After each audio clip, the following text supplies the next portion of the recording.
There are 6 principles that guide our instructional needs as a teacher when it comes to vocabulary in our classroom.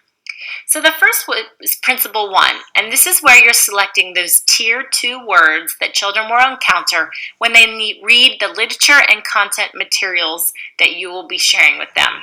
Some kind of tier 2 words to look for will be keywords, useful words, interesting words, and words that they can use to later on build their vocabulary.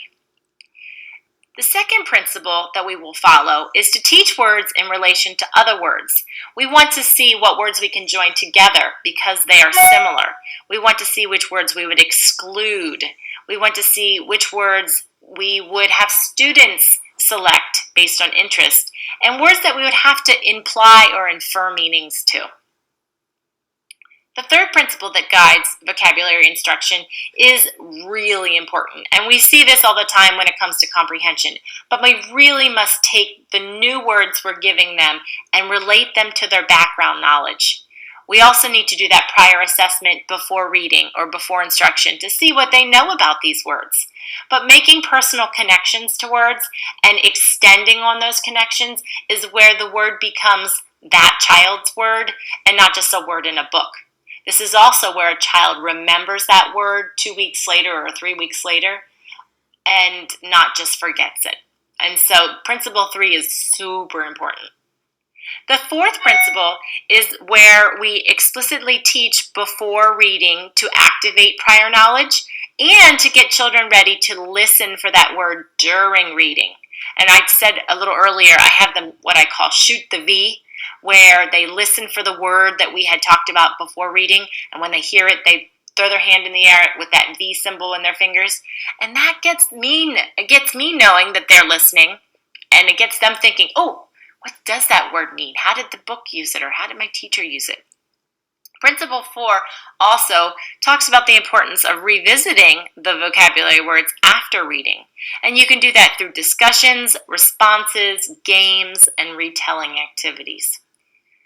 Principle 5 states that some words need to be taught very systematically and in depth, and this would be that explicit instruction. Some words take that time where you have to break it down, and if it's important, you work with it for a while. Also, we'll learn later on how many times a child has to actually encounter a word to be successful in remembering it and knowing how to read it and write it and speak it and hear it in their listening activities. So teaching words systematically and in depth is important. The last principle is, again, the foundation of being a good teacher. Everything that you do in your classroom needs to be fun and motivating. It doesn't mean you're an entertainer, but we need to engage students and we want them to want to learn. And so vocabulary instruction should be an enthusiastic, fun time of your day. And this will make students engage in your activities and also want to learn more words. I know we had a place in our room where we sometimes collected really big words, and sometimes teachers call them $1 million words, or they call them, fancy words. But this is where vocabulary instruction has to be fun. It could be a tedious thing. I know when I learned vocabulary, it was the time of day that I disliked the most in school. It was boring. And I didn't know why I needed to know these words. They weren't important to me. I had no connection to them. In my own classroom, when we came upon a new word, I was so excited. And I would, get the kids to buy into that. Wow, look at the size of this word. Wouldn't it be neat if you can learn this word and you can teach it to someone at your house? Maybe they've never even heard of it. And that's the kind of attitude.